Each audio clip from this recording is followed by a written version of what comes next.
Little Pip was the tiniest of all the Easter Bunny's helpers, with whiskers that sparkled like morning dew and paws so soft they made no sound at all when he hopped.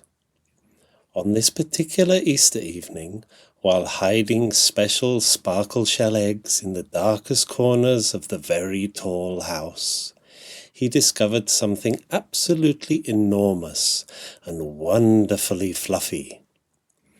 "Oh my!" whispered Pip, his nose twitching at the magnificent red and white Christmas stocking that hung like a giant sock in the back of the closet. The fur around its rim was as soft as cloud fluff and twice as inviting as any rabbit's warren. "Just a tiny rest," he thought, climbing inside. "Just a teeny tiny rest before I finish hiding the last eggs."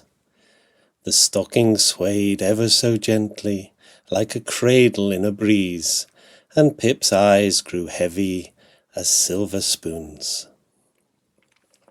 But what Pip didn't know as he drifted into dreams of chocolate rivers and marshmallow mountains was that this was no ordinary Christmas stocking.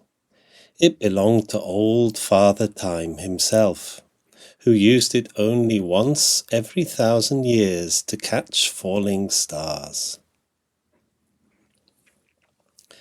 Pip slept and slept and slept, while spring turned into summer, summer melted into autumn, and autumn crackled into winter. He might have slept forever if it hadn't been for the terrible rumbling that shook the entire closet. "Ho, ho, ho!"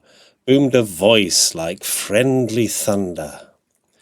Pip's eyes popped open just as a massive hand reached into the stocking. "Squeak!" he yelped, tumbling down through candy canes and presents, past silver bells and golden stars, until he landed, plop, right in the middle of Santa's workshop. The elves stopped their toy-making. The reindeer stopped their prancing. Even the hot chocolate stopped steaming.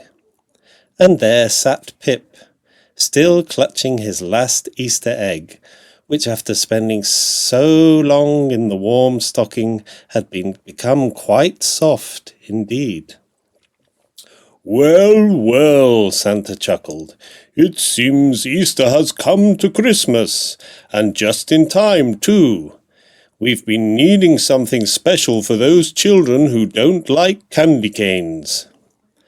But before Santa could finish his thought, a particularly surprised elf named Twinkletoes, who had never seen a rabbit in the workshop before, took one startled step backward, tripped over his own pointy shoes, and sat down, splat, right on Pip's warm chocolate egg, squashing it completely flat. "Perfect!" boomed Santa, his eyes twinkling like supernovas as he picked up the flattened chocolate disc. With a wave of his hand and a sprinkle of that special Christmas magic, he covered it in golden foil that sparkled like captured starlight. And that's how Pip, the Easter helper, and a clumsy elf named Twinkletoes accidentally invented the tradition of chocolate coins in Christmas stockings, though neither of them ever did tell anyone what strange and wonderful dreams you have when you sleep in old Father Time's star-catching sock.